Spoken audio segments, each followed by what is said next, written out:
Bonjour à tous. Celui qui conduit, c'est celui qui ne boit pas. À quelques jours des fêtes de fin d'année, ce rappel s'impose pour votre sécurité et celle de vos proches.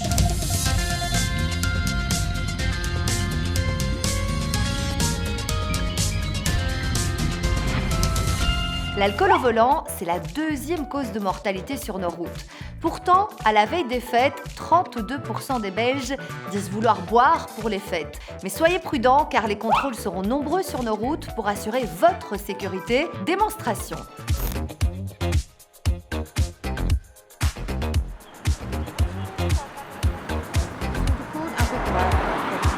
C'est parfait.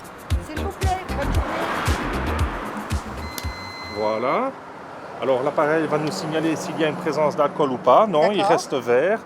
Donc il n'y a pas de présence d'alcool en ce qui concerne votre contrôle. Maintenant, si vous aviez été positif, on vous aurait invité à gagner les lignes de contrôle. Et là, on aurait procédé donc à un contrôle alcoolémie approfondi en vous soumettant à un autre test qui lui déterminera votre taux d'alcoolémie dans la laine. Pendant les campagnes BOP fin d'année ainsi que pendant les campagnes BOP été, on redouble d'efforts et on procède à un peu plus de contrôle qu'à l'accoutumée. Vous l'avez compris, si vous choisissez le volant, évitez l'alcool. Tout au plus, une coupe de champagne et un verre de vin seront permis. Mais attention, pas une goutte d'alcool de plus, sinon vous risquez de dépasser le seuil maximum.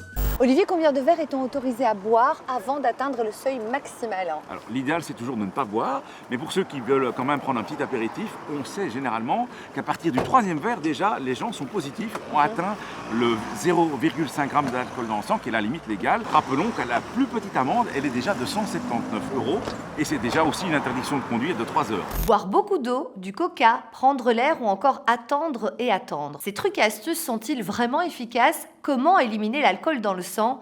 On fait le point avec un professeur.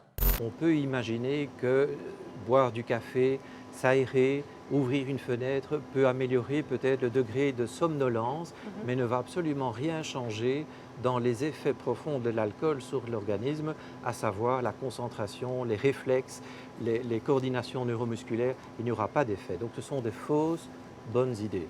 Comment s'élimine l'alcool dans le sang? On élimine l'alcool en moyenne à 0,15 g par litre par heure. Non, il peut y avoir des variations d'un individu à l'autre. L'homme ou la femme ne sont pas égaux face à l'élimination de l'alcool.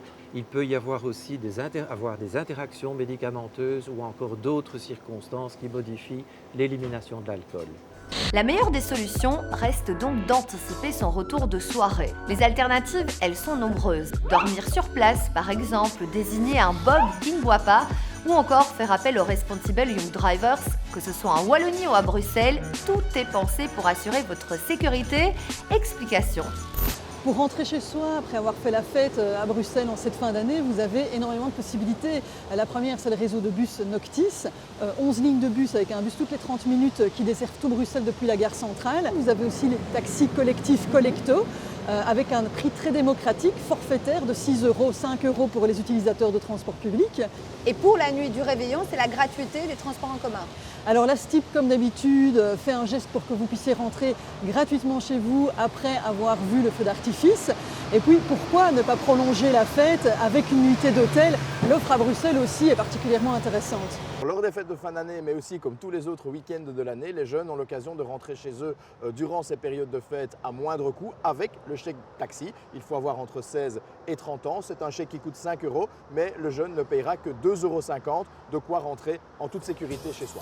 Vous l'avez vu dans cette émission, si vous prenez le volant, évitez l'alcool. En Belgique, le seuil maximal autorisé est de 0,5 g, soit l'équivalent de maximum de verres d'alcool. Attention aussi aux idées reçues. Pour éviter un contrôle positif, boire du café, prendre une douche froide, faire de l'exercice ou encore respirer de l'air frais ne vous fera pas accélérer l'élimination de l'alcool dans le sang. Alors pour éviter les drames, anticipez votre retour. Utilisez aussi par exemple les chèques taxi en Wallonie ou encore les transports en commun qui sont gratuits à Bruxelles lors de la nuit du réveillon. Si vous avez des questions, contactez-nous sur les réseaux sociaux. À la semaine prochaine et d'ici là, bonne route!